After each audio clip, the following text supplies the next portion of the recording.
podcast contains potentially adult language, adult themes, definitely drinking, and possibly sexual context. Listener discretion is advised. Push the button. There we go. It's recording now. We're recording. Woo! We've done it. Okay. Welcome to Drinking with Authors. Woo! Another COVID edition. Go team. Okay. So I'm your host, Erica Lance. With me today is Valerie Willis and what? Snyder. Okay. Val failed on that introduction again. I'm always again. That's an ongoing thing. I'm always failing at introductions. What's funny is she's like, I'm going to do the introduction, and then when it gets to it, it's like, I forgot. Line. Can somebody with the line? Okay, let's talk about what we're drinking a little bit. So I found in my fridge, this is what happens. It's scavenging time. But no, I found a Stella Rosa Le Original. I think that means it's original. I don't know, 1917, but I don't think this is really 1917. But it's a sparkling red wine. So I'm drinking sparkling red wine. Val, what are you drinking with us? Bailey's and coffee. Like an adult. Okay. I'm not very awake today. This ought to be fun. But I do have look, no pickle jar. I know they can't see it, but no pickle jar. And my cup says, "Let's eat, Timmy, cracked at the dinner table. Let's eat, Timmy, cracked on a raft in the ocean." Editing and commas are fun. So, lovely guest of ours, what are you drinking?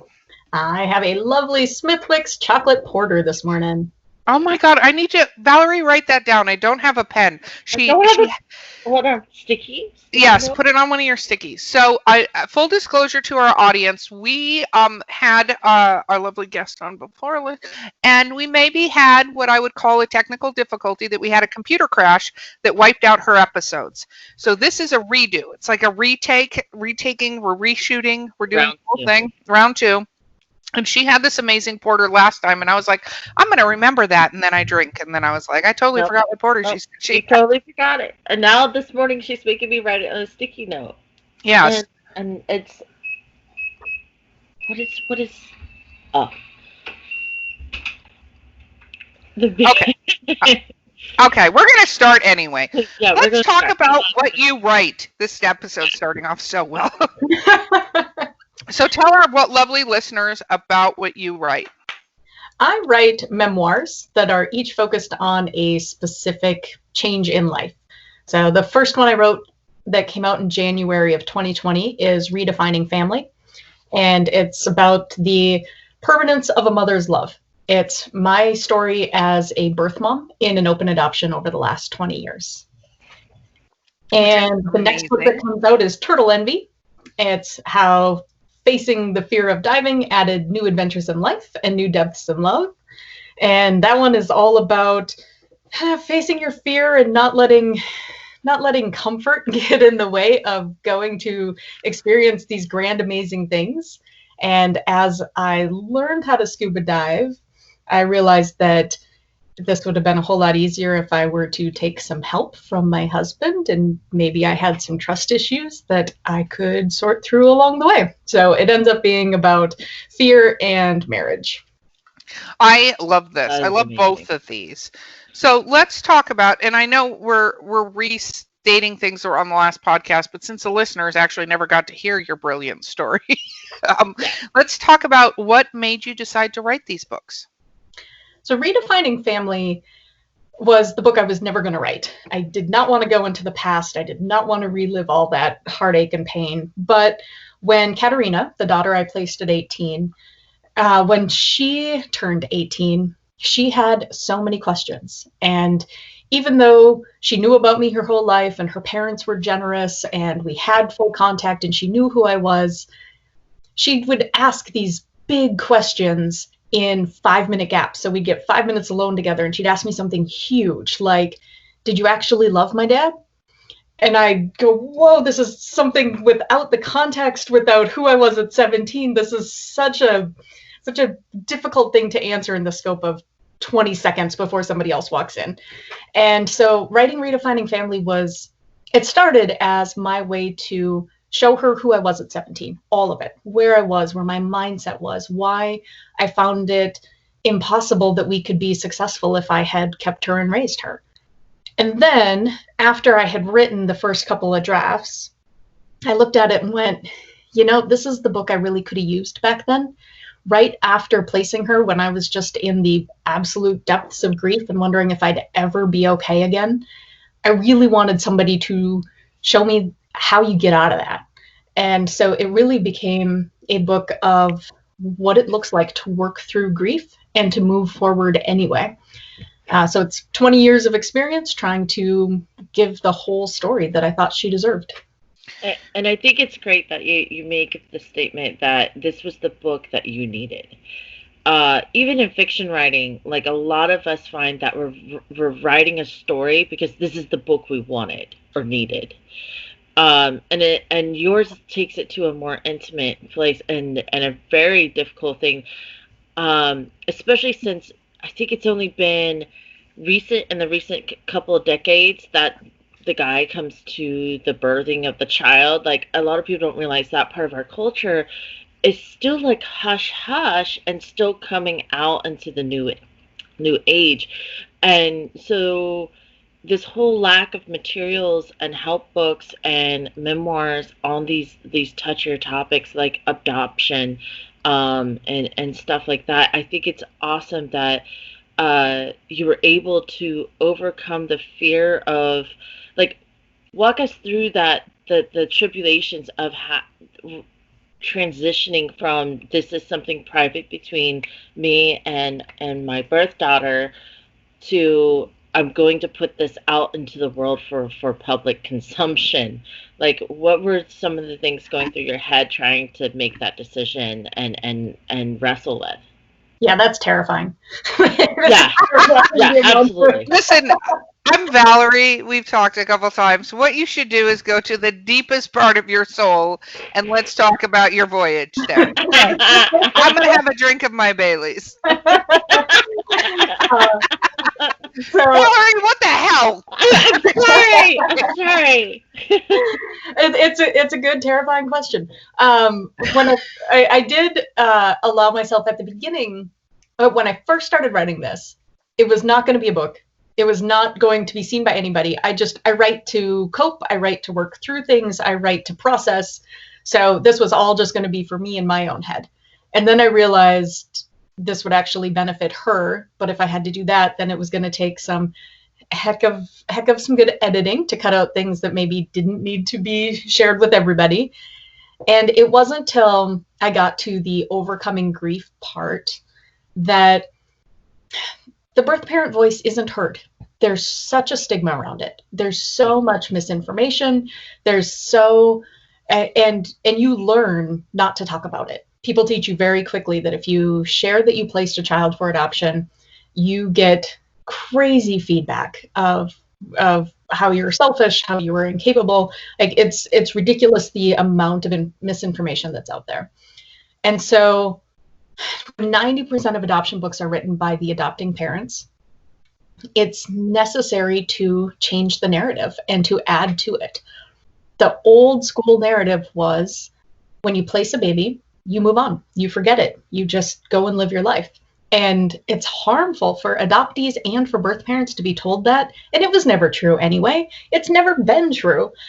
Yeah. But nobody's willing to share that story because there's a potential backlash from others. So it was really drumming up all that confidence in yourself to say, I know better. And if you're misinformed, I will do my best to inform you. But those opinions, they can't keep me from speaking up because this is a voice that is needed. I love that. So writing, so these are two, as Valerie liked to go down into the depths of your soul to talk about, very personal books. Valerie's why we can't have nice things on this podcast. But so you talked about sort of journaling, for lack of a better way to put it, journaling in the past. Have you ever written anything else? Absolutely. So I've written fiction, nonfiction. I write some sci-fi. I have a few stories that have been published. I write a lot. And a lot of my processing through stuff comes out as fiction. If there's somebody I can't help, but I'd really like to help if they were willing to accept help, I end up turning them into a fictional character who gets the help they need magically. I mean, this is my way of fixing the world. I keep putting into fictional stories to try to make that happen. I love that. So when did you start writing? I mean, when do you first remember writing? I don't remember a time that I didn't write. When I was really little, my mom would take pieces of paper and staple them together in the middle, and then I would write all the L's and E's and I's, because that's what cursive writing looked like to me, and illustrate it, and then make her read me the story, because clearly there was a magical story in there that she needed to read. So I was writing before I could write. And she, if I recall from our last podcast, she would make up wonderful stories that went along with the books that you wrote. She did. Awesome. She did. She totally encouraged and indulged that part of me. Which is awesome. And I think it's really important for anybody listening that regardless of what the art form is, we're talking about writing, but if your kid wants to be creative, besides maybe locking up the cat with duct tape or something, you should absolutely let them have whatever the creativity is and encourage it, because they see it differently than we see it as adults when they're doing things. I always tell that to people, like, they wonder why a kid will tie a towel or sheet around their neck and try to climb up on the roof through a tree and jump off. And I'm like, because they've thought as far as I can fly. They didn't think gravity, distance, like you can't yell at them for breaking their arm or something. You got to go, that's how far they thought out the process and go, okay, well, now that this has happened, let's talk about height. Talk about gravity for a moment. We're gonna go over some science. Just next time you decide to fly, let's just, you have to miss the ground per Douglas Adams. You have to jump and miss the ground, and then you're flying, right? So I think it's important that they do that. So let's talk about some of your short stories and stuff like that. So you also are a fiction writer. How many stories have you published? I think I have 4 or 5 out there. Largely dealing with kind of the same themes that show up in my creative nonfiction. It's resiliency, overcoming, facing your truth, and building the life that you want.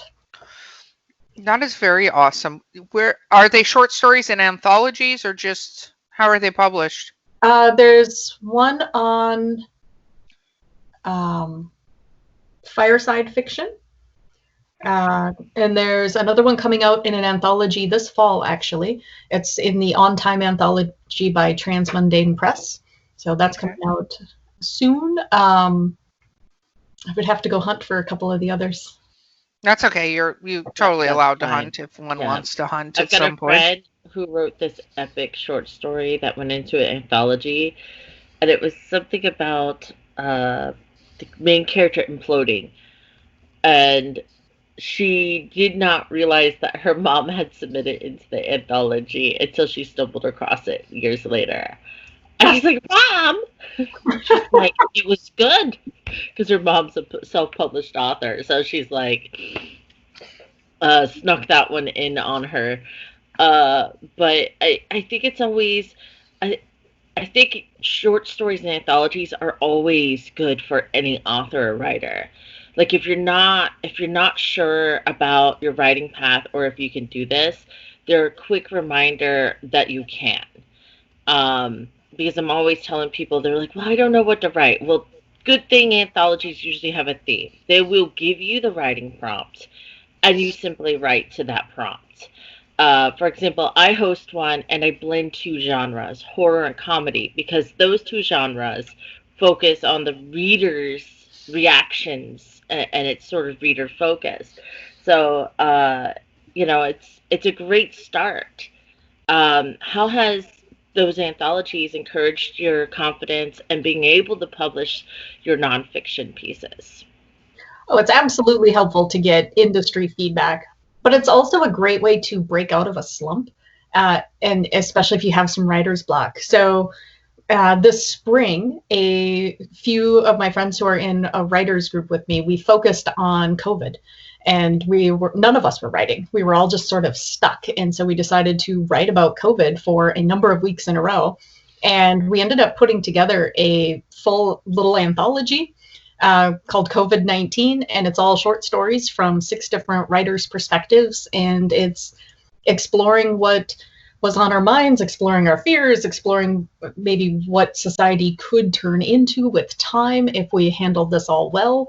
And it was really cathartic, but it was also comforting to read each other's stories and say, oh my gosh, I completely feel that.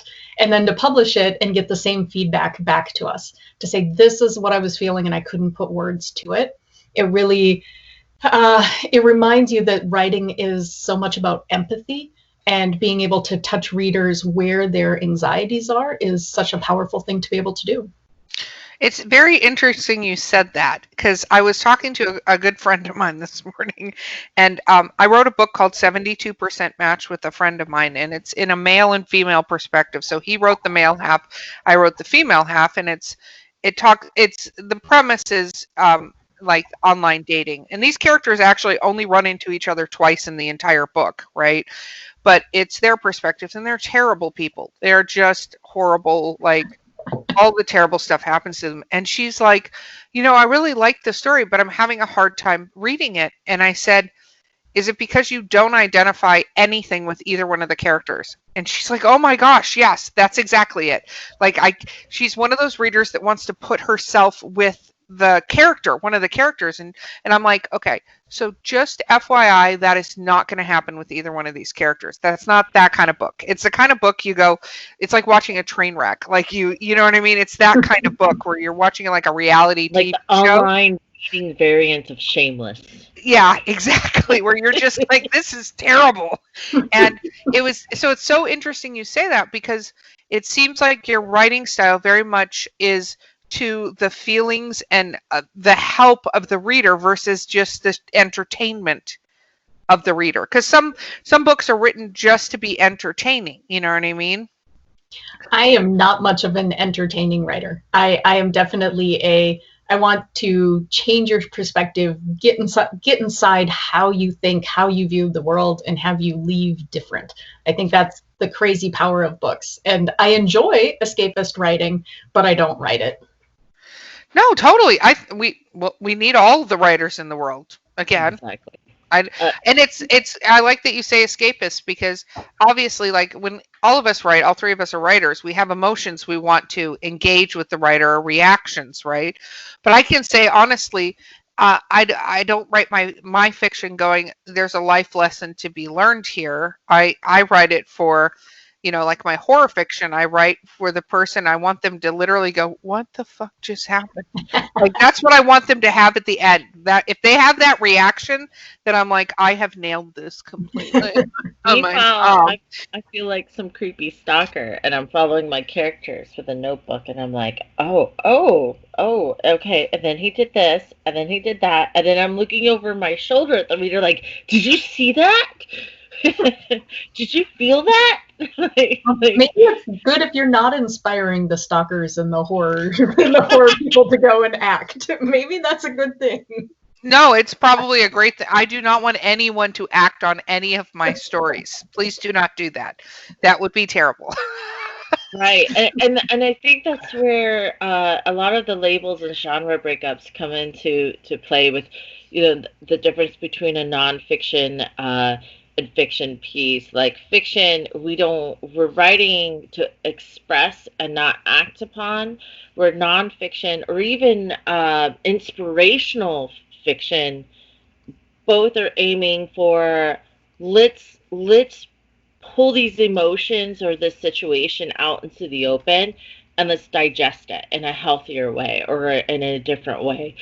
And to me, that's a beautiful thing. Like that we can get those two starking contrast in the writing field and between authors and readership. Now, you were talking about Turtle Envy, your other book. What brought that about? What made you decide that this was going to be the next piece for you? That one, I started writing real time when I first took the very first day I went to class and went, oh, this is horrible, and I hate this class so much, but dang it, I am going to finish it. And when I get myself stuck in something that I know I'm going to have to process through, I usually start writing. So I wrote that, and as I started to enjoy some dives and experience some dives, I got to just gush about the coral reefs and the ocean and get all sciencey and talk about geology, and it became a lot of geeky fun for me to write. So I was determined to figure out how to put it in a book. I put it all together, had a first draft, and it was meh. It wasn't. I hate when that happens. Yeah. Like okay, I got to my word count. I got it out of my system, and then you're like, oh, revisions are gonna hurt. I had to put it aside for about a year, and when I looked back at it, I could figure out exactly why it wasn't working, because my original version written real time this is a personal triumph story. I overcame. And it wasn't exactly accurate because it's not a personal triumph story. It was a personal triumph story in figuring out that I needed to overcome my fear of trust and trust my husband so that my husband could help me overcome, which was a far different and more difficult story that I don't really like to admit. But hey, I put it in writing, so now it's going to be admitted that Writing I needed a whole lot of help. And it became a whole different story when I had a little bit of time to reflect on it.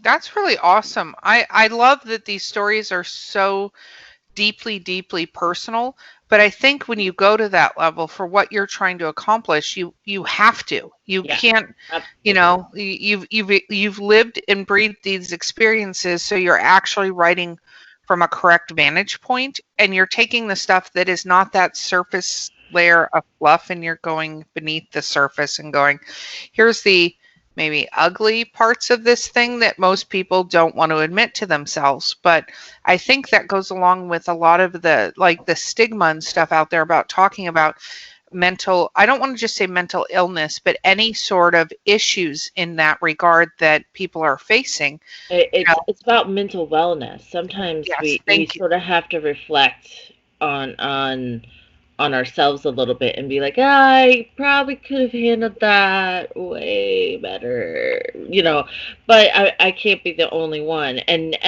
that's the beauty about you sharing your stories, because you know deep down that you're not the only one.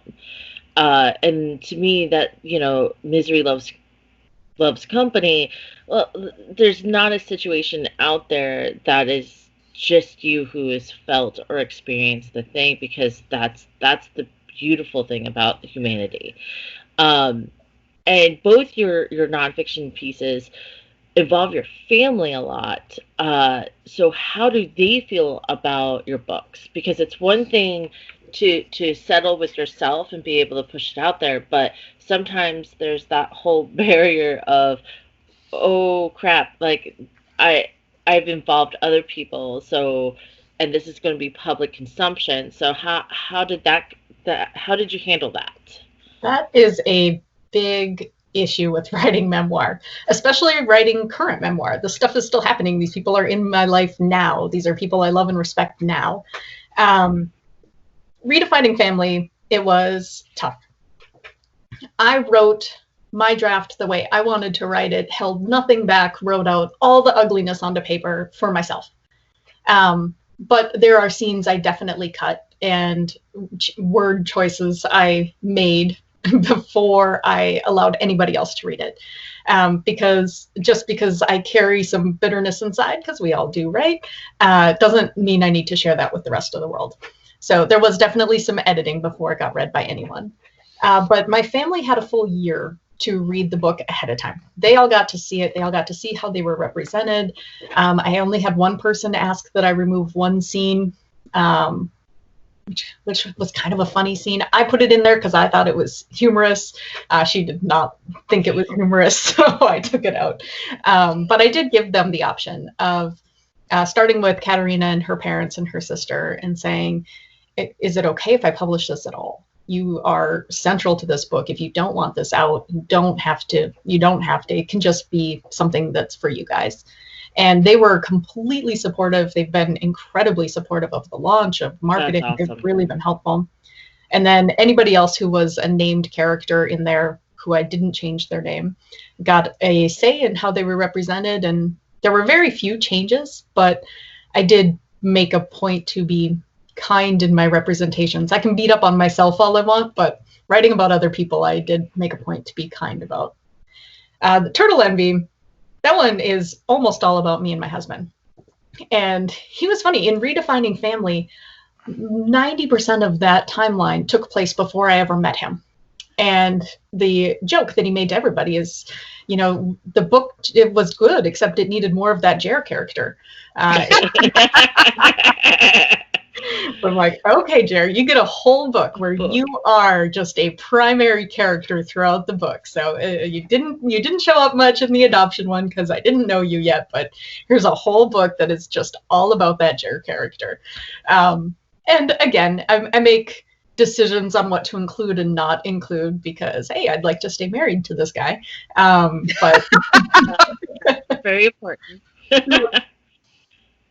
Very cool. I think we have to take a break. Is it 30 minutes? It says 25, 26 minutes. Okay, we're good then. We get to go another 5 minutes. You have to be in control of these things, Val. We have important things to adhere to. I gotta look over to the far left, but the camera's to the far right. It's too much, Erica. I can't handle it. I can't I don't know why I trusted you with this responsibility.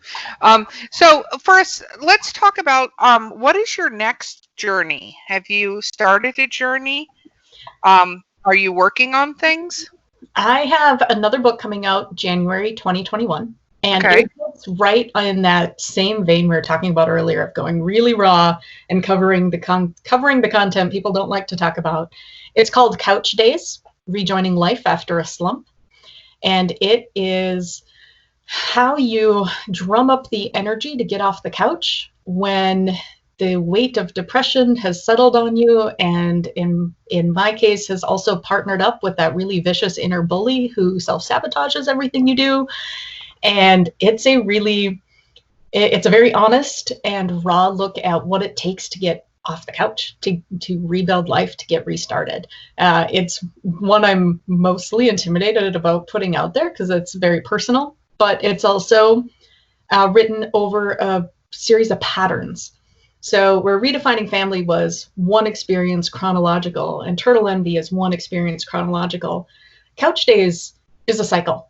And it's periods that people go through, and most people go through. If you go through one, you more than likely have gone through it a number of times.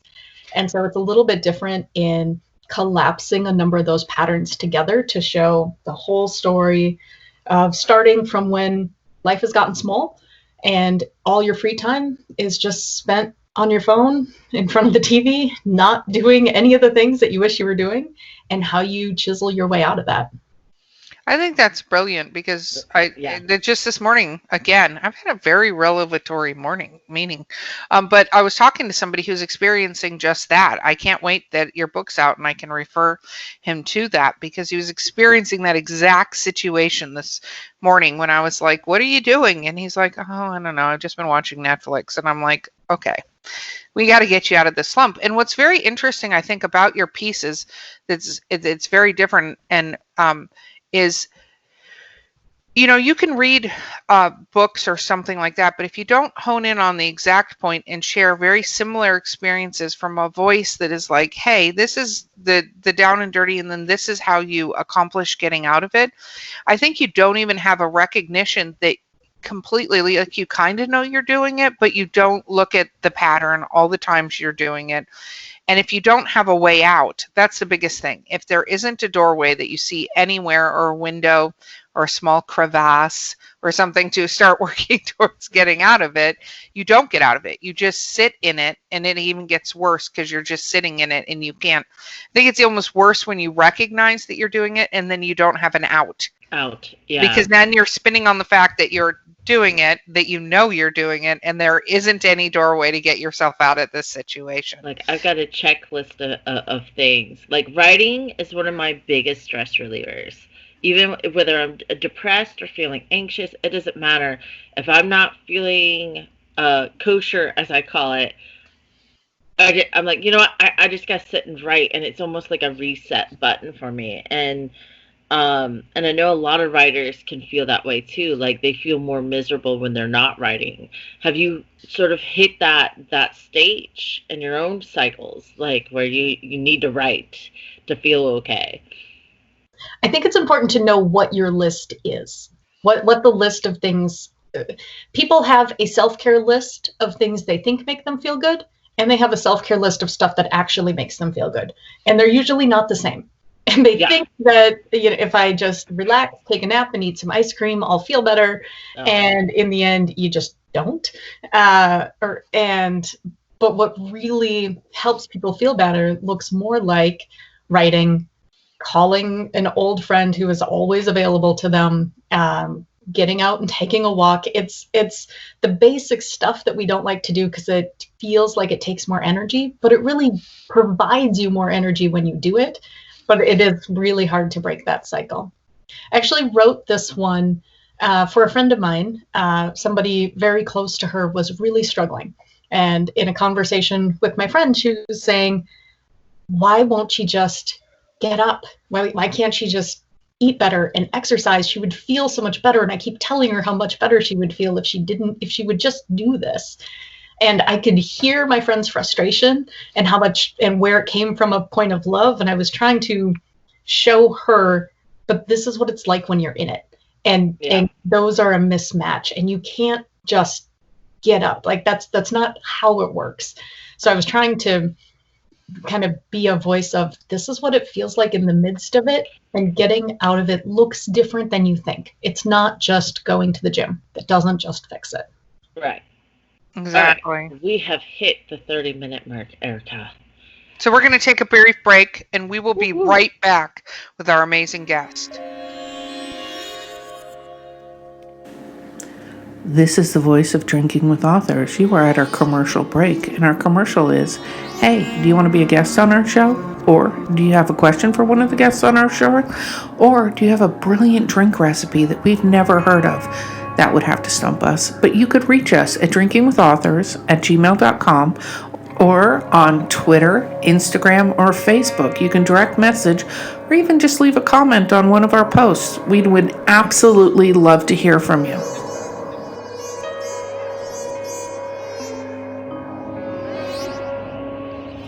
There we go. Okay, we're back. We're back after some technical. Anyway, we did it. We're back. Okay, so let's talk about your writing style. So because of what you're writing, you're kind of journaling your writing. I don't want to ask if you're a plotter or a pantser because you're keeping obviously notes about it. Tell us about how you write. So the style that came out for Redefining Family came out like poetry, more like poetry than like prose, which was really weird because I do not fancy myself a poet.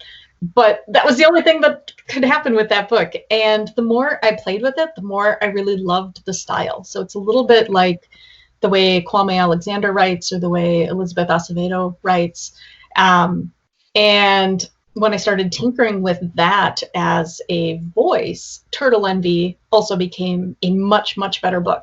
And then everything else I tried to write after that simply flowed once I hit on it. It was completely changed how I write.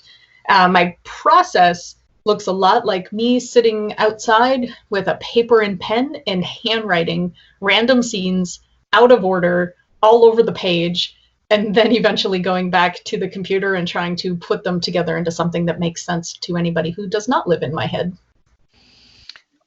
Oh, that's good. Are there many people that live in your head? Is it like a condo community? Is it a single family home? Luxury apartment? It's mostly me, but there's also a very mean version of me that lives in there too. Oh, totally understand that. You're our own worst critic. Yes. I can't even say the word. Critic. Thank you. Critic. You're welcome. It's a good thing you're pretty, Val. So what about, how many words do you think you write? Like if you sit down for an hour and you're really on a tear, how many words can you write? Maybe 2,000. I tend to write in spurts where I will come up with a book idea, think about it for 6 months, and then set aside, okay, in the next 2 months, I'm going to finish this draft. And so then I pull out my notebook, and every time I have 10 minutes or 20 minutes, I sit down, I add more to it, I blast through it so that I finish a draft within a number of weeks, not a number of months or years. But I've been thinking about it for ages before I finally sit down and do that. And then I just sort of peter out, and I have to let everything sit for a while. So it's not, I can have days where I write 10,000 words, but not consistently. It's very much a project-oriented sort of schedule. And I love that you say that, because like last March, a coworker was like, "You can't possibly be still like working this job as a lead typesetter and still be able to write your novels." I said, "Absolutely." And she's like, "Well, how?" And I'm like, 10 to 20 minutes a day. That's all I need to keep it momentum going. And she's like, "How much can you possibly write in that time?" So one of my pieces of advice for new writers is do a sprint, whether it's a 10-minute timer or 20-minute timer. Find out what the average word count is for that small amount of time, and you might surprise yourself. For me, it could be anywhere between 150 to 500, depending how focused I get or excited I am about the scene I'm working on.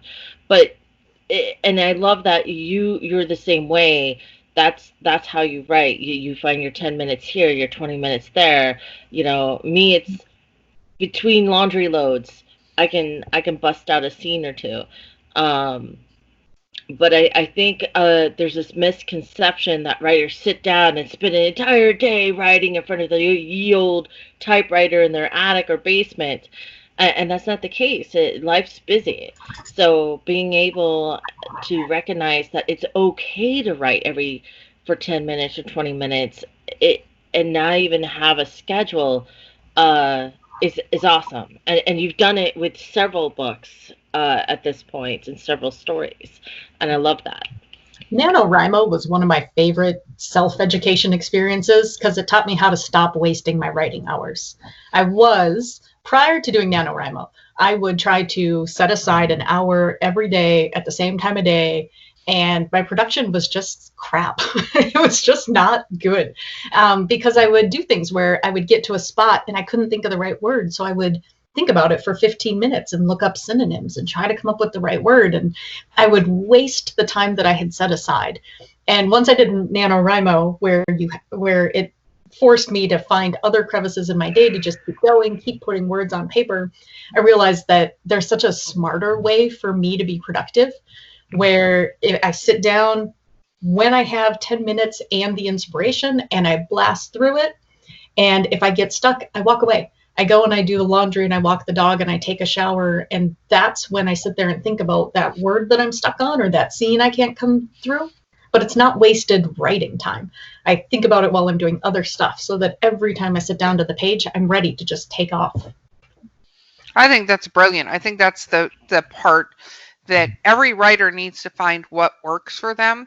But the mantra is you have to write. Whatever it is, whether it's sprint and getting up and walking away, just doing repetitive 20-minute sprints. I've been with Val where she resets her timer for 20-minute sprints. We, at a writing group I'd been a part of, did this exercise thing, which I thought was pretty brilliant. I didn't think it was brilliant when I started, but three people in the writing group would pick a word, right? And then we'd have to take those 3 words, and you'd have 5 minutes to write a little mini story with those 3 words. And I was never the fastest. I've never been the fastest writer. I'm more of a long distance endurance runner than a sprint runner. But they'd write with those 5 words, and 3 words in 5 minutes. And what amazed me is these little stories. And when you first do it, you maybe get like 3 sentences out. Like maybe you get 50 words on the page if you're lucky, right? But after you do this for a little while, you can get 150, 200, 350 like words out, depending on how fully formed the story is and how in alignment you are with those particular words, right? And it was interesting because I was talking to another friend of mine who was in that group who was having some problems working on her writing and stuff. And I'm like, okay, pull up your stories real quick. And she goes, what do you mean? I'm like, pull up your 5-minute stories. Because I was like, you could write 1,000 words a day. It's possible to do that, right? I'm not saying every day, but it's easily possible. She goes, I don't know. I said, pull up your 5-minute stories. And she pulled them up, and I'm like, okay, take 10 of them and tell me what the average of the word count you had for those 10 stories. Yeah. What's the average? And the average was like 200 words, right? For 10. And I'm like, okay, that's less than an hour technically, because that's 5 minutes a piece, 50 minutes. So you can write in this instance, you could write 2,000 words in an hour if you did it. And she was like mind blown. Like I could hear her, brain exploding on the phone.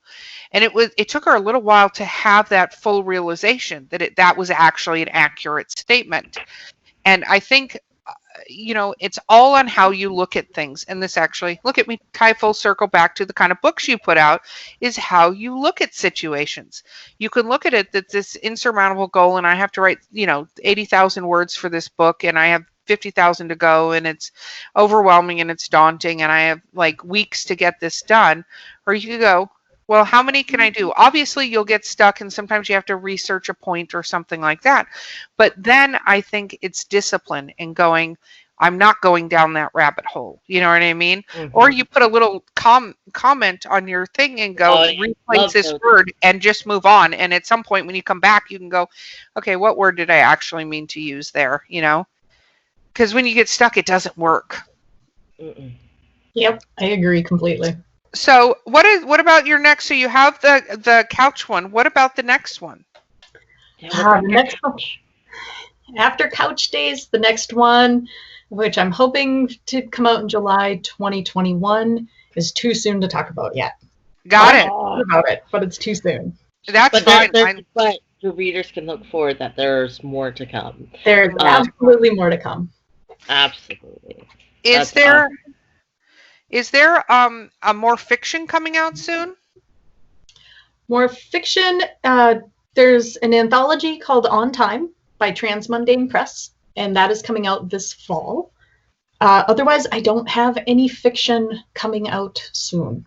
I would like to, but I'm still working through some of the craft of it. I can write a well-crafted short story, but when it comes to a full-length novel, which is what I'm working on, it's not quite ready to share yet. So I'm still skill building.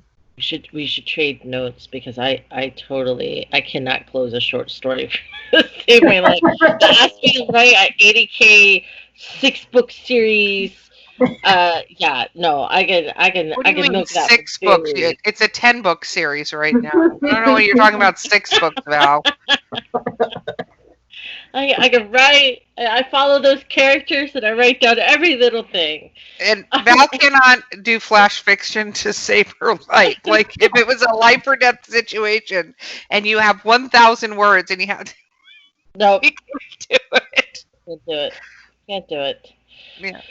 But you mentioned that you have a writing group and stuff. How I'm always encouraging people to find writing groups, critique books, reach out to other writers, because there's this misconception that writing is a solitary thing. How has joining writing groups affected how you go about completing your books and tackling your writing?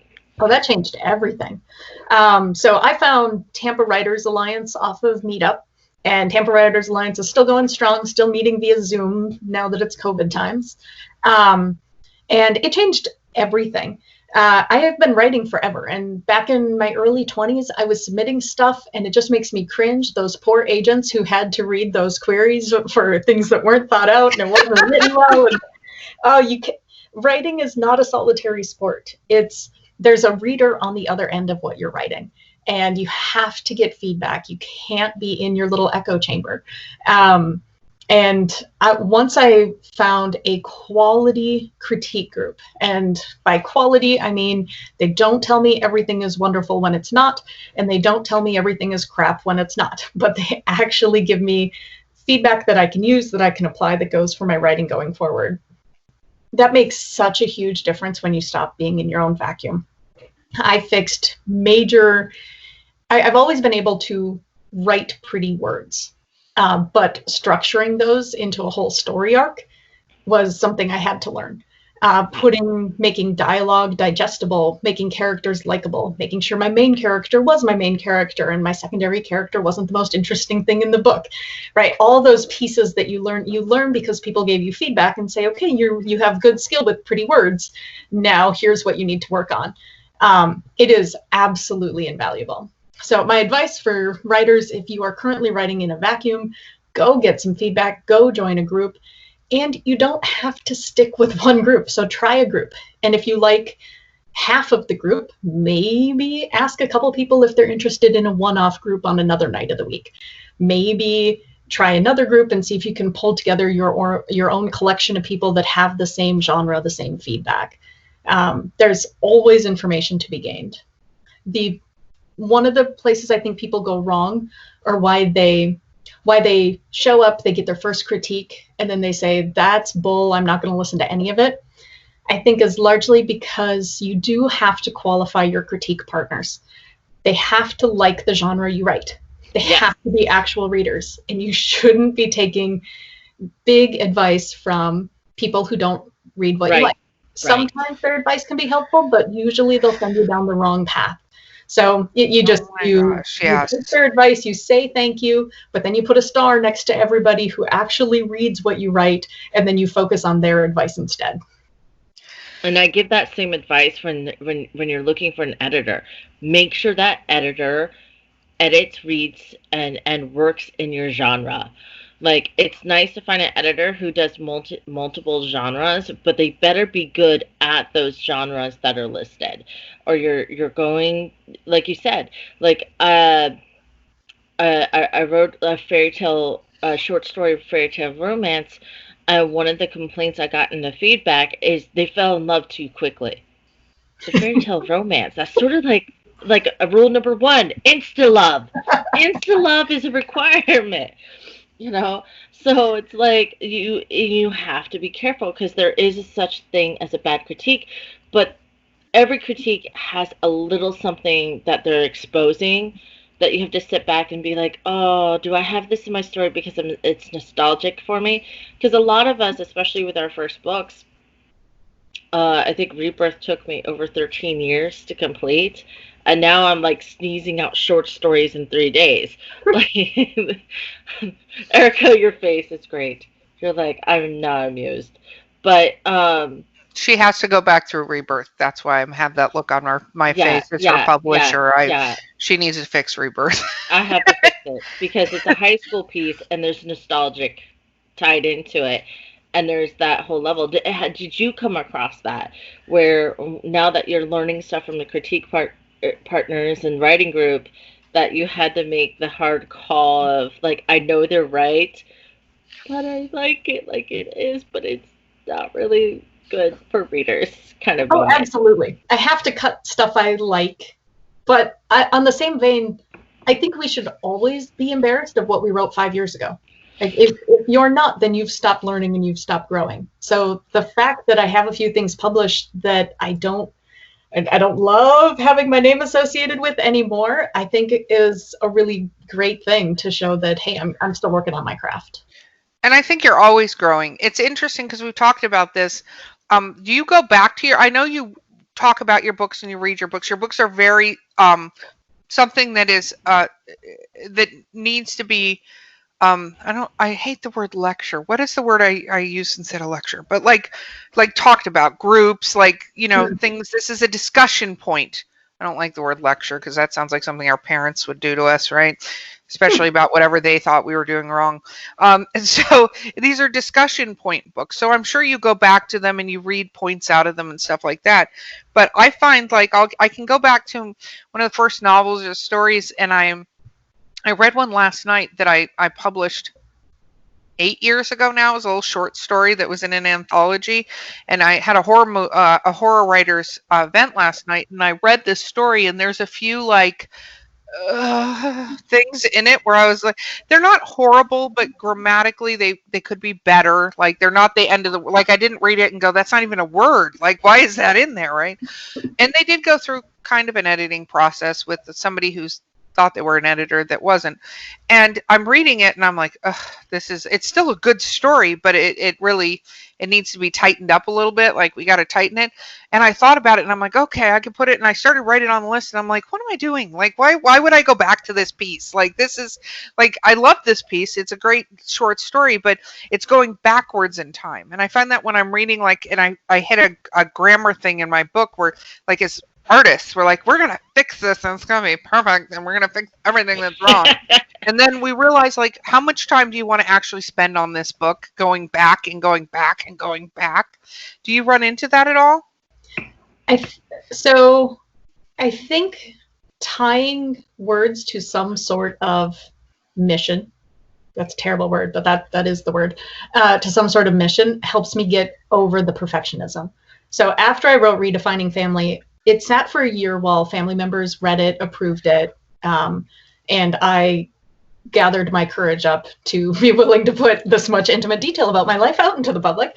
And when it was sitting there, it bothered me because I started to get this urgency behind it of, there are birth moms right now placing kids for adoption and who are going through this, and this voice is not out there and it needs to be out there. And I'm sitting on it because I'm self-conscious, because I'm not sure it's perfect, because if I built 5 more years worth of skills, it'd probably be a better book 5 years from now. Maybe I should just never, ever put it out there and never get the words out. And when you start tying it to somebody who actually needs your book right now, it really helps overcome that. Couch Days is another one. I didn't want to launch my first book until I had 3 completed books. So I had a goal, finish 3 books so that I could launch them one right after another, start building a following, start getting to a point where I could start doing some marketing. And then after I wrote Couch Days, I looked at that one as well and went, this is a book that is actually needed. There are people currently stuck who've never had to work through this before. And especially with COVID, everybody's routines got shot. Anybody that was kind of on the brink of losing healthy habits, it just all went out the window, and everything got closed, and life got very, very small. So I think there's a whole new audience that has never had to work through this kind of thing before that needs it. And so sitting on it just doesn't become an option if you think there's a reader out there that could really benefit. And yeah, it might be better if I waited another 10 or 20 or 30 years of skilling up, but that's not the point. I agree 1,000%. I thought of something. You have nonfiction books, so it's a little different than those of us that are fiction peeps as far as getting our word out there. Have you reached out to, like, adoption agencies and stuff like that with your book to go, hey, here's a book you can give the birth mothers to do this? Yes and no. One of my biggest supporters right now is an adoption lawyer out of South Florida. And awesome. She put together a wonderful opportunity for me to speak directly with her birth mom support group. And these are mostly women who have placed very recently. One of them had placed that week. And to speak to them one-on-one of, hey, what you're feeling right now, it doesn't have to be permanent. I know how awful it is. And really have that conversation was just an amazing opportunity. And she's helping to spread the word, spread the books, try to get them out there. Partly, my book does not necessarily appeal to adoption agencies. It's not very flattering about the adoption industry. This is a multi-billion-dollar industry that profits from girls like me, girls who are stuck and have no options. And I don't really sugarcoat that in the book. It's great for healing for birth parents afterwards, but it's not necessarily the one that adoption agencies want to promote. Makes sense. Totally makes sense. And, we're always talking about reviews and how you handle reviews on here. And with fiction, a lot of people, either avoid them or they're okay with them. Do you avoid your reviews? Do you dive in there? Like, how are reviews on such an intimate, personal book like this? I love getting the reviews. And I especially love the ones that get sent to me privately, even though, yes, I would love it if you would review my book on Amazon. It definitely helps.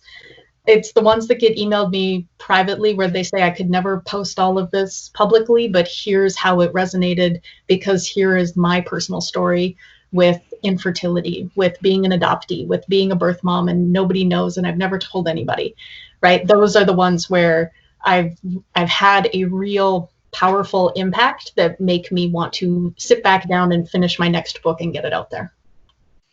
That's awesome. That's amazing. Awesome. I love that. That is very cool. Okay, let's talk about so as you're doing this process, did you self-published, correct? I did. Okay, so let's talk about that a little bit, because sometimes we have, traditionals, sometimes hybrids, and sometimes just let's talk about why you did self-publishing. Yes. Right now, the big push in the memoir industry in traditional publishing, it's almost all celebrity memoirs. And I am not a celebrity. Yet. Yet. I'm putting yet out there for you in the universe. The book is not a niche book. I mean, it's the permanence of a mother's love. It's relatable. It's connecting to anybody who's gone through grief, who's gone through love. Right? It's a very relatable book. Mm-hmm. But adoption memoirs are generally passed on without more than a glance because they tend to always be from the adoptee side. They always have a very strong political bent and a very strong religious bent. There's an idea of what an adoption memoir is. And if I can fit in that group, then there's a built-in niche. Mine doesn't fit into any of those at all. And so it doesn't fit the only niche that exists for that kind of memoir. If I were a traditional agent, I would have passed on it. I don't know how I would sell that in a traditional model. As an indie publisher, I can go directly to the groups that need this. The moms working through grief, the birth parents, the people that are experiencing loss of a child, working through disconnection from a child, that sort of thing. I think that's awesome. But so obviously, go ahead. But I think that's a great thing to bring up, because a lot of people don't realize that agents and publishers are looking for they have all these boxes and marketing plans already pre-set up that they could pull off of previous books, and they daisy chain things together. And if you don't connect with any of those daisy chains, they will pass on a book. Your book can be an award-winning book. There could be nothing wrong with the book, and they'll still pass. Like, for some reason, a lot of people take it as there's something wrong with the book. And then a lot of times it may not even be the case. Like, usually if there's something wrong with the book, you either get like hard pass, instant passes within the first 30 days, or you see them giving you feedback on, hey, like, you might want to go back to the drawing board a little bit on XYZ. For me, I'm sort of a genre slut, and I blend and mix the things. And then the same thing with you. I don't have those layers that they're looking for in my work normally. So it's always infuriating because I want to be a hybrid author, but I write too much out of the box to ever get picked up. And it's a realization that some authors have to realize. Like, if you dream to be traditional, you have to be careful about which book you're putting out there, the champion for that. And I'm not opposed to traditional publishing someday. I have a few picture books that I'm working on that I think would be best served under a traditional publisher. But for the memoir genre, I am absolutely loving the indie publishing model, the flexibility it allows me, the ability to do bulk sales so that they can be given away at adoption events. There's some things that I can do with this that have been incredible that I would not have had under traditional. Awesome. Let's talk about the journey of becoming one, though, because it's not hard, but it's not easy to do indie publishing. So there are some little bumps and interesting little fun things that you learn. But I feel like we're working on a little bit of putting some stuff out there on our publishing site for Horseman for indie authors that want to use it. Like, obviously we're a publisher, we want to publish people's books, but at the same time we our entire mission is to help people. Like that's our goal, is to help other authors, because I feel like, to your point that you need a community, I think a lot of times indie authors are alone on an island, and you get all this weird crap like, if you listen to this podcast and do this thing, you could sell $1 million worth of books in a month on Amazon. And it's kind of like, a little watered down out there. They're like little not. And today, there are so many people that are like, I'll help you by advertising. You just need to pay me $75, which doesn't sound like a lot, but does that actually help? And does it do this thing? And we talked about like actually putting a book up for sale on some of these sites. So what was that like for you when you were kind of going, are you a research person that will go down the research rabbit hole like Mal and do that entire thing? It was daunting. I found a few really great resources that I trusted over time, so that I didn't have to find every resource with conflicting advice. I could rely on a couple really great ones. Joanna Penn's Creative Pen podcast, I devoured almost every episode and relied heavily on kind of her guideline. Becoming an indie author, it's a lot of work. I did go through the research phase. I also started the research phase before I had a book. I've been paying attention and trying to understand how the industry works, how the process works for years. And so once I had Redefining Family, I set up my own publishing small press, Wandering River Press. And all my books are published under that. I set it up as an LLC so that it's its own business. But all the little decisions along the way were crazy. I'm a project manager in my day job, and this helped a ton. So when I was doing all my research, I didn't just research it and say, okay, that's what I'll do. Every new thing I learned about, I slotted into this fake project plan until by the time I was ready, I went, okay, I have a 6-month project plan with every single step along the way that I need to do and by what time. And it took so much stress off of me. Wow. And the moment you said project managers, never mind. She's got this. She's got this. Project managers, ridiculous and detailed, amazing situations and stuff like that. Yeah, no. And do you think you might eventually share that with the world? I would love to. I love to speak. I love to teach. And managing your own publishing process, there's so much to it. And right now I have a template for when I'm ready to start Couch Days. I'm just going to copy my new book launch template, and there's 6 months of tasks that I have to do in order. They're all laid out by week so that no week is overwhelming. And I think giving those kind of tools to authors and teaching them how to set up their own system like this would be wonderfully powerful. I agree 1,000%. I agree. We should connect you up with M.K. Williams, who has done kind of a similar thing. She's an author. She's a genre whore like Val, where she's all over the place with her genres. But she actually wrote the Beginner's Guide to Self-Publishing and the Beginner's Guide to Marketing self-publishing books, and she has a podcast that she kind of does a YouTube videos because she got asked a lot of questions. I'm gonna hook you guys up if that's okay, because I think adding that together, because we just have to help each other, because there's all this stuff on how to do it, but it can, the moment you go, I'm gonna self-publish, I'm gonna do this thing, and then it's like pound. Oh, yeah. I can't do it myself at all. It's not just publishing a book, you are starting a business.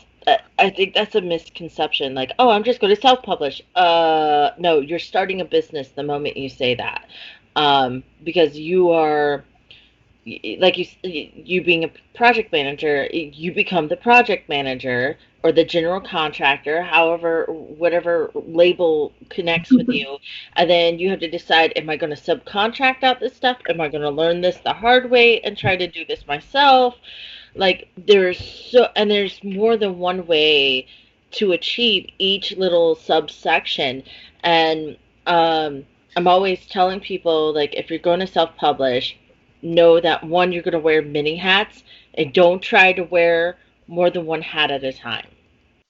Like, when you're going into marketing mode, you take off the other hats and you put on just that hat and hyper focus, because otherwise, if you try to do it all at the same time, you're going to get frustrated, and you're going to get depressed sometimes, or you're just going to walk away. And I think for me as a self-publisher, and even with Four Horsemen, I think my biggest struggle is marketing. And what is your biggest struggle as an indie author publisher?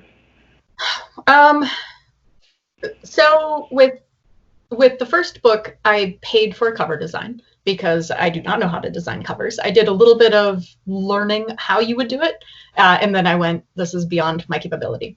So I paid her, but I also negotiated that she would give me her raw files, knowing that I was going to write in a series and that my next few books would not need to be completely redesigned. They should look like a set. I was able to get her raw files so I can make my own covers for the rest of this series.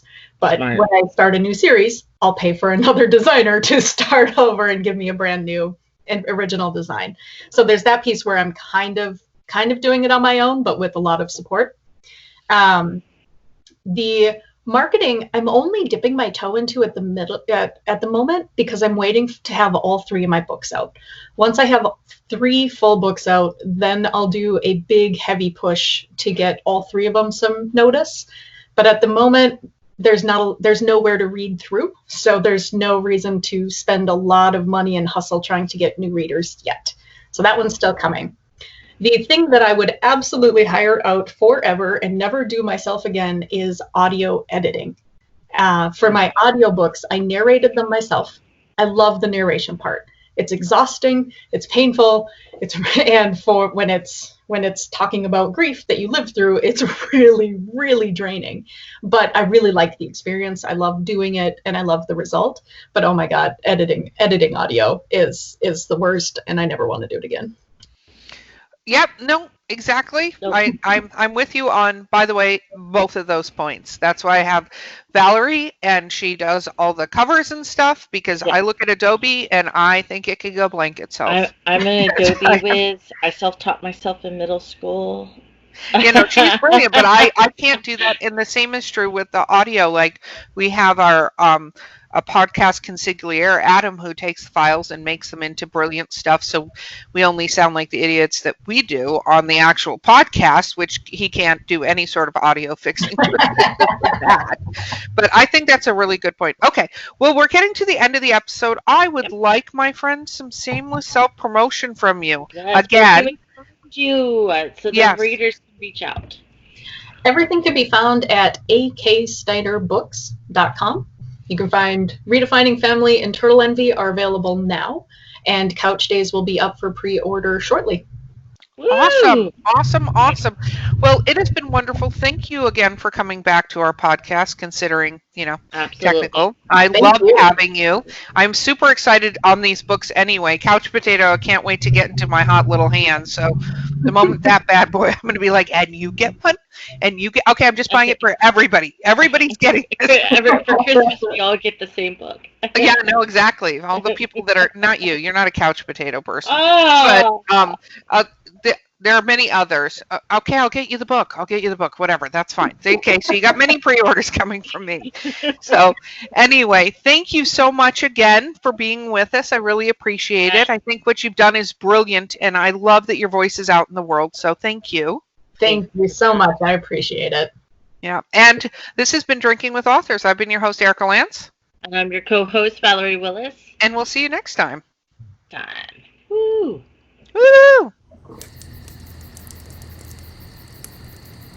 Oh, hi there. I didn't see you come in. Are you wondering what I'm reading? I'm reading the Author's Accountability Guide, produced by the Four Horsemen. Do you need a day-to-day guide on how to write your book, novel, prose, whatever you're doing with your life? Because writing is hard. This has day-by-day instructions, week-by-week tracking, and motivational things from your muses.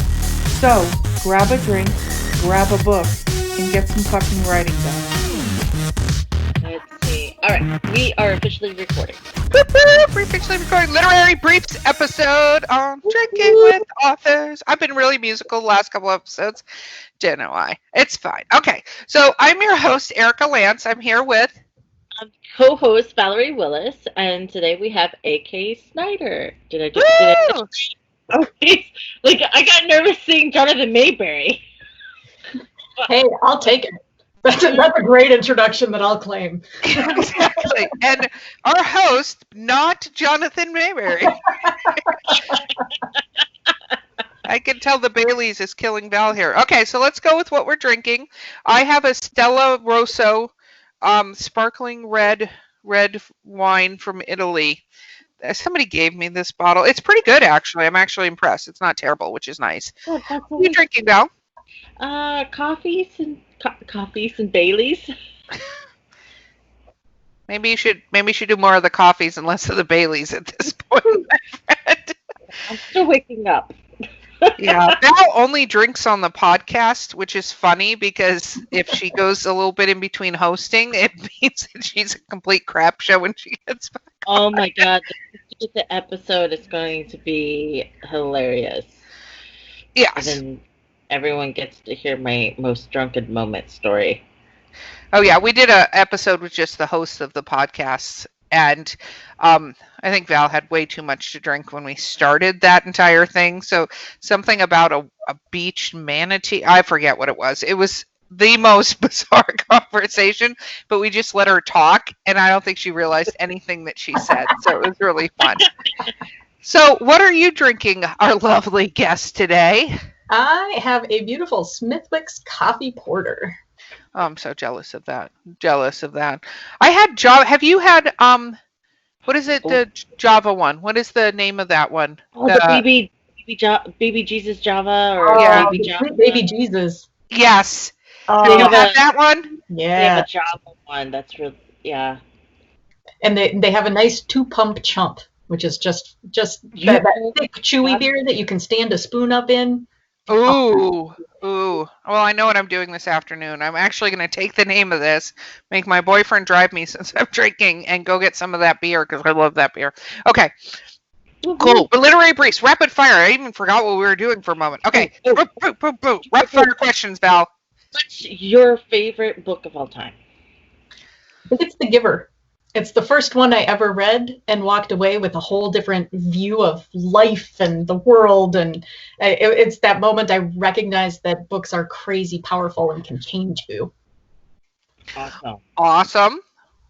And on the opposite end of this, what is the worst book you've ever read? I'm a do not finisher. So I don't know, but I would say anything where the bulk of the story is social nuance, Jane Austen-y. I don't pick that stuff up in real life. I really don't pick it up in a novel. Okay, I hate Jane Austen. I'm going to be honest. I can't. I have friends that love it. I hate it. I can't read it. I was able to do Pride, Prejudice, and Zombies. Yes. Because there were zombies and somebody else rewrote it and took a lot of that like nuanced fluff and chucked it out the door. But I can't read those either. Like it, so that's the next question. As a reader, what drives you completely nuts? What will absolutely cause you to chuck the book away? The thing that makes me angry is if they change the book halfway through and all of a sudden I'm reading a book I didn't sign up for. I was reading one recently and it was exactly the genre I like. It's a memoir. We're going to go do the Appalachian Trail. We're going to delve into some deep stuff while we do this big physical challenge. Super excited about it. And halfway through, it became an entirely different book where it became a second person. Let's have you address your own religious experiences. And I'm like, that's not what's on the back of the book. That makes me angry. No. Yeah, no, it's important to write a strong blurb, but that blurb better be on point with what you're offering the reader. Because there's nothing more frustrating. I thought once I remember this vividly. I was seventh grade in the library looking for more sci-fi for YA, which is hard back in the early 90s. And the title had like only alien on planet Earth, and then the blurb was like alien, and then I started reading it, and it's about a traumatized boy who's scared to talk or his brother might kill him. And I'm like, this is not what I signed up for. This is a trauma story. This is not sci-fi. Granted, it was well written, and I did finish the book, but that still stung that it was like misrepresented both in blurb and title and cover design. So I totally feel you on that. So next question. What is your every writer has a bad habit. So what's your bad habit? Like Erica writes everybody realizes things. And I have to be very careful with the saids. He said, she said, they said, everybody said, like it's terrible. Like everybody's saying things, but people realize. So now when I'm typing, I'm like, every time I use the word realize, I control F and look for how many times I've used the word realize. And then I'm like, okay, it's a 10,000 word story. I've only said it 3 times. I am okay. But people will realize everything that happens. So my characters have insane eyebrows.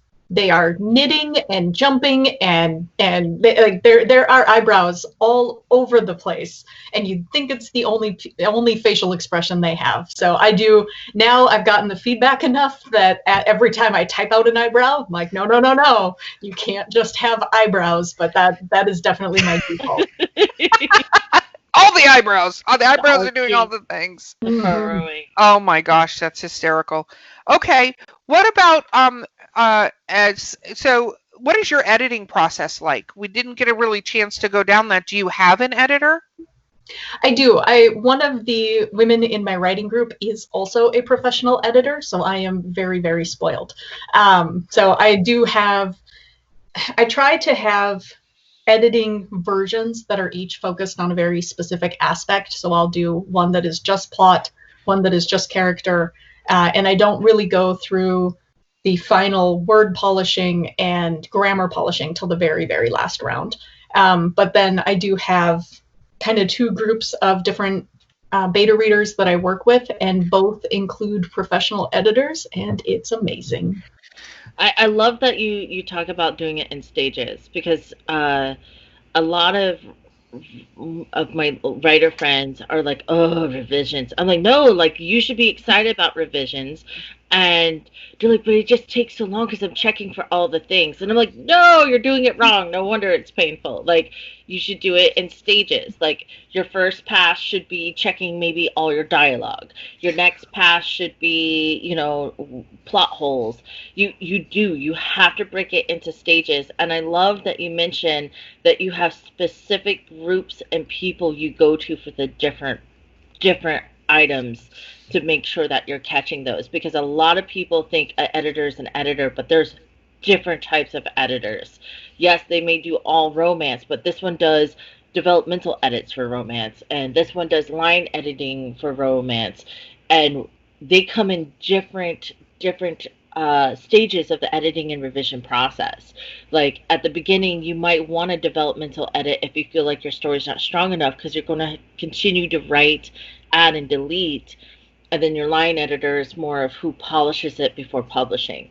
So I love that you broke that down in that way. That's a great example, real world example. And I love that editors all have their own picadillos, so that I now have their voices in my head. Right? When I open a chapter, I can hear one of my critique partners saying, but where are they? Why can't I see the scene? I forgot to put the scene. And every time, and I can see that if I get to the end of a thing, and at the end of a scene, I can hear another one saying, but what is the heart? Where is the And so I have these voices in my head now from my fabulous critique partners that say, okay. And it's really great. I can now start doing that in my own drafting and editing. That is awesome. One thing that came up recently was, what was it like the first time your book was edited and they handed it back to you? How did that feel with what was communicated? Because a lot of times I think you went the independent publishing route, but you went with professional editors. We cannot stress that enough. No. But a lot of times, like right now, when I not story edit, obviously I want interaction. What am I missing? Like, talk to me. But when it comes to line editing, I don't give a crap. I am actually like an OCD kind of person. Like, I really care and I want to control things. But I've gotten to the point with editors that especially, of course, because I trust my editors, I'm like, I actually don't want to see this again. Just fix it. Just fix whatever I messed up. Tell me what it is so I can be pay attention, kind of like get the little inner voices as I'm typing things. But other than that, I don't want to go line by line meticulously going over the fact that I didn't have the right tense or whatever. I just want you to tell me what I did wrong, and I want to get the book published and move on to the next thing. So where are you at from an editing from the first time to now? So it's kind of twofold. By the time anybody saw a copy of Redefining Family, which was very personal, very intimate, that I cared very much, was all wrapped up in, I had 3 years of amazing feedback on stuff I cared less about. And that was so much easier that they could tear apart stuff that I didn't care, that I wasn't so emotionally invested in. And practicing on some of those earlier works, really, it both toughened me up, but it also improved my writing, so that by the time I sent this to them, it wasn't torn apart. A lot of the feedback was, you're missing something here. I didn't write any of these books in chronological order. I just write the most important scenes, and then I try and put them together into chronological order. Yeah. And so it was, I don't understand what happened here. I think I'm missing something. Or I had cut scenes because they weren't publicly appropriate. And they'd say, but you have to have something like that in there. And so it actually became more of a conversation of, all right, here's the raw truth that I'm unwilling to put in there. How do I put in the truth without throwing somebody I love under the bus? And they'd kind of help me rework a scene so that it was both truthful and accurate and not hateful and bitter. So trying to get a really trusted critique partner that can help you do that is incredibly helpful. And then when it happened and you did that, where are you at now with editing? Are you more comfortable because of your editors that you're like, here, this is technically my baby, but I'm actually fine with you dressing it and, taking it out for lunch and doing whatever? Has that relationship grown? Absolutely. So before I gave them these quotes intimate pieces, we had established that level of trust, and I'd kind of winnowed down my list of people I submit to. So I may submit to a broad group of 40 people in a general writing group when it's a flash fiction or a short story. But when it's a book I'm very serious about, I have hand selected every single person that I'm sharing it with, because I value their input for a very specific reason. And so when they provide me their input, I take it. Very cool. What is because you get editors are great at exposing things. What is the most profound thing that an editor has ever exposed or brought to the table, or changed how you tackle certain things in your writing? Like, is there a particular thing that stands out above the others? It's funny, that voice that said, "But where's the heart?" That's the thing I struggled with putting in at the very beginning, which is funny for what I post now, because what I'm putting out now is very raw and very intimate. But 5 years ago, when I first started working with her, the walls I had up around what I was willing to let people read were pretty thick, and the more I was willing to drop those, the more people could connect to what I was writing, the more impact it was having, the more value there was.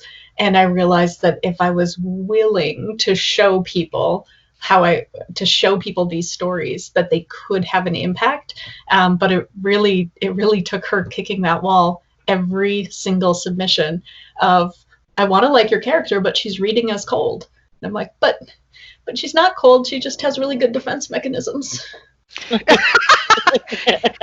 I have no idea what that's like, but they're really solid. So, what do you like to read? I read everything. My favorite is near future sci-fi, kind of the Margaret Atwood Black Mirror style. What do you think of this show? I love Black Mirror. It's one of my favorite shows on TV. That first episode, I'm like... Except the first episode. I recommend it all the time, and I tell everybody to skip episode 1. Wow. I thought episode 1 was like... It was definitely hard. Like, it definitely, I feel, hit a bunch of... Like, I thought they couldn't have picked a better episode 1 in a way, because it hit so many emotional, like I was like, it was an emotional roller coaster for me, because I'm looking at this guy and his duty and his family, and like, where do you make the choice? And some of us, we're sitting in the cheap seats going, I wouldn't do these things, right? But would you? Would you if your job depended on it? How would it really affect your relationship? People say they're okay with things, but then they're not really okay with things. So why didn't you like it, out of curiosity? Let's go down a drunk tangent. Why did you like it? So because the other episodes, I think, have all that same impact without the factor, which when I'm trying to recommend it, so many people are like, I made it halfway through and I shut it off. It was too gross.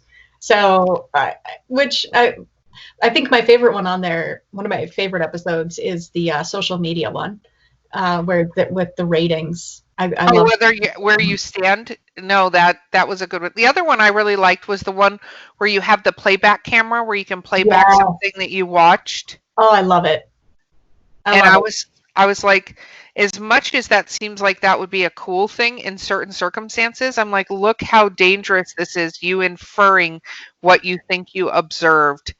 I thoroughly enjoyed that. I didn't even know it was a book. That's how out of touch I am with that. I don't think Black Mirror is a book, but just that style. Okay. That style. Very, very cool. Awesome. Are there any genres you don't like to read? I don't read much about submarines. I really. Oh, okay. I don't know. Not a submarine fan. Yeah, no. I read almost every genre. Do you have music playlists to go with your books? Something I discovered is that Val has been putting playlists together for her books. She hasn't been putting them in the books, which she needs to, but... Oh, now you see there, she snuck that in. And I did. She's going to give me a big lecture about this and how we need to resubmit. Yes, exactly. But she, do you listen to music? What is your writing environment like? Where do you thrive the best writing? I do listen to music while I write. I have a writing playlist that I play consistently when I write, because it's just good for training your brain to get into the right space. And I do have a couple different versions. So one that's a little more high paced if I'm going through an adventure moment type thing. But a lot of the time I end up writing outside. So I don't have any music out there. And do you handwrite? Do you write on whatever device is available? Do you just mix it up depending what mood you're in? Because you mentioned that a lot of your writing happens in a journaling way. So I was just curious. Most of my first drafts are handwritten in a blank journal with words all over the place that don't even go on a line, that are just segments all over the place. It looks like it's a crazy person writing. But then once I get into second draft, then I start working in Scrivener. Oh, wow, you're a Scrivener, so it's like a little bit of a plotter. So we don't talk to a lot of Scrivener people. Tell us a little bit about your Scrivener journey. I can't stand Scrivener. So, oh my God. I would say Scrivener. Okay, so I know there's this association with Scrivener and plotting, but in my world, Scrivener is so amazing for stuff that I've written out of order. So I can take everything in that journal, make a different scene for every single one, put them on Scrivener's built-in corkboard, and then rearrange them into the right order. So Redefining Family, I just wrote the scenes that had the most impact, that I knew I needed to write about this moment. And then I put them into Scrivener and added what year each of those happened. So then I could sort through them and then put them together into the storyline that made sense. And with Turtle Envy, since I had to rewrite it because it became a very different story after some reflection, I could flag, this is about me, this is about our relationship, this is about scuba diving. And I could really start to see where I've overloaded one storyline and shortchanged a different storyline. So I think Scrivener is just amazing, especially if you didn't plot it out well ahead of time. Well, even then, if you're the type of person who likes to write whatever scene is tickling your fancy at the time, that you write out of chronological order. I'm crazy pants. I gotta write chronologically, or I get lost. I get lost. If I can't. Erica's laughing because she's like, I could only imagine your face if you were trying. I'm like, but wait, weren't we over here? Like, I would totally get lost in my own work. But no, but that's a great point. That's something that you can't do effectively in Microsoft Word or GDocs or anything. Scrivener has an amazing ability that you can leave yourself notes, you can attach resources to particular scenes even. And if you just need that level of organization on those many layers digitally, like it's almost like having like Scrivener implies, a corkboard where you can stack stuff together, you can do that and rearrange it. So that's exactly what Scrivener is strong suit and advantage is. I can't imagine writing a book in Word anymore. Not after using Scrivener. I could not go back. Fine. Well, for those of us that are still using Word and Google Docs, we won't take that personally. I got into Scrivener and I was like, I'm way too much of a pantser. I was like, I don't even need these things. I need to. Too many buttons. Too many buttons. When there's too many buttons, I'm not going to be good at this sort of thing. So, when you wrote these little stories when you were a kid, did you write a lot as a teenager? Did you write a lot of stuff that you were like, this is the heart and soul of the entire world? I am totally submitting to this angst project, this teen angst project. Yes, please. I went through and I dug out some of my teen angst stuff, and it is every bit as melodramatic as you would expect. And what's funny is when I was about 18, my sister and I each pulled out our sketchbooks, and they were almost mirrored of the girl with the hair and the tear coming down and all the black charcoal over here. And it's got all the drama without any of the context that would have made it make sense. Yeah. No.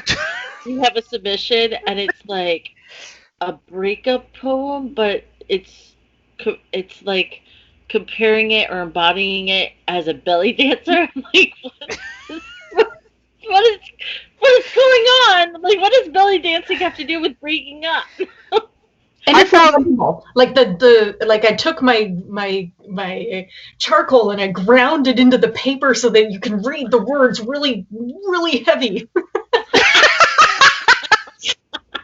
Sorry, I laughed so loud. I'm sorry. No, it's so much trouble. I found love letters. That's one of the things I'm including in the book. Is I found love letters that were written to me, and the things they compare stuff to. It's not like today where if somebody says something really lovely about you, you're like, oh, it's like, I love eating ice cream with you because it's just so sweet and sticky, and you're like, okay, cool. But as a teenager, you're like, yeah. Yeah, no, I have to decide because I have a lot of, like, I kept all of my journals. I've got one from elementary school, I've got some from middle school, and the middle school ones are hilarious because at some point my best friend and I at the time decided that to be safe we should give all our crushes and the guys that we like or think are cute code names. Yes. So Dolphin today looked in my direction. Oh, peanut butter, let me get on the bus before him. Very practical. Very practical. I don't know how I feel about John Boy and beef jerky. What is happening? What is oh my God. Okay, we're completely off the rails. So let's talk about writing again. So you have a music list, but where do you like to write? Do you like to be in a quiet space? We've talked to a lot of authors. And we've realized that sometimes going out to like coffee shops or that sort of, or bars, depending on who you are, and putting your laptop, even with headbuds in where you're hearing the music and you're sitting there, but having the ambiance of humans around you. I can write anywhere if I'm all geared up for it. If I'm in that phase where I am drafting, I can take 10 minutes in the car, or I can take it at a coffee shop or in my quiet office. If I'm in the drafting phase, I will just keep going. Editing, however, requires a whole different mindset. And when I edit, I usually end up printing everything out so I can see it on paper and edit on the screen. I take over the entire living room. If I can, I send my husband away scuba diving for the weekend. That actually requires space and focus and to be able to lay everything out. No, I've never done that. Erica's like, I wouldn't know how that feels. But I wouldn't know how that feels at all. No, I think when I first started out with my first few novels, even with Cedric the Demonic Knight, I had to print it. I changed up the font face and font size, and I printed it, and I hand did editing multiple rounds like that. I would even print out copies to people that I felt had strong grammar, stronger than myself, because I have some bad habits like tense issues. Sorry, Jennifer, Vanessa.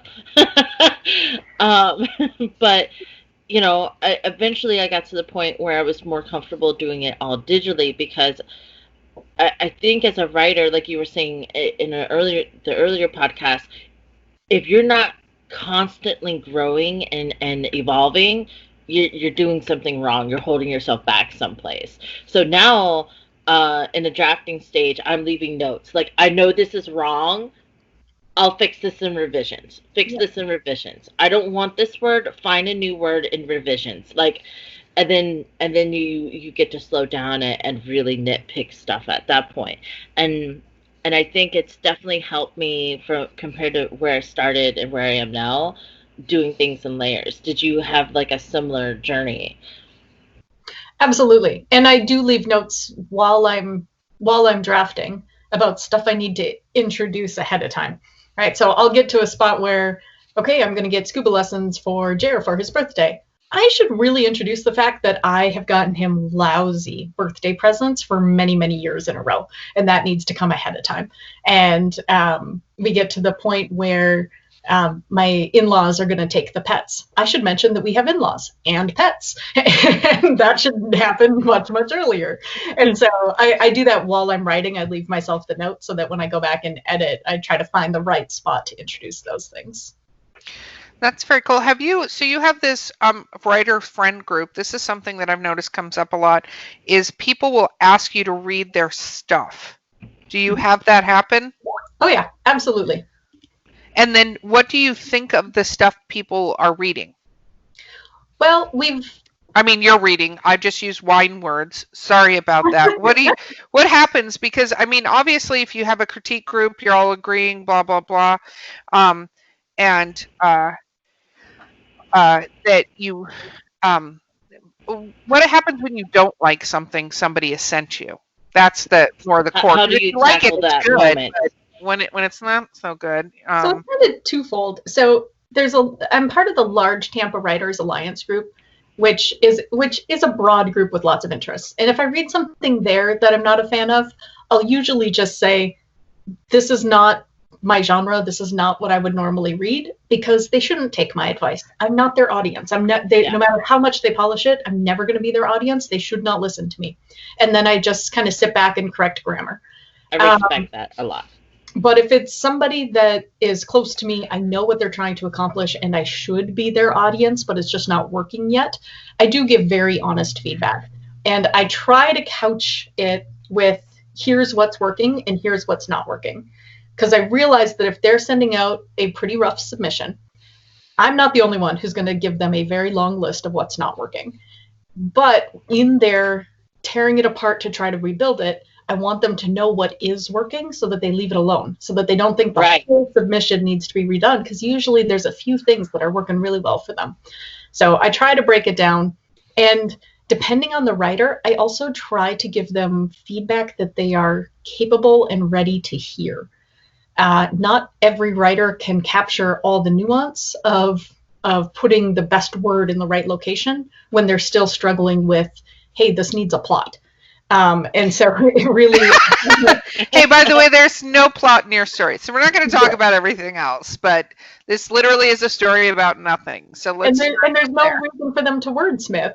If the whole plot has to be redone, I'm not going to pick apart their language and their grammar, because that's all going to get redone anyway. So I try to focus on the things that are going to be useful for them. You are such a sweet, wonderful person. We've been very lucky to have you on the podcast again. You are wonderful. And we would love to have you back when it's closer to Couch coming out. Yay! I would love to show up when Couch Days is out. Should be January 2021.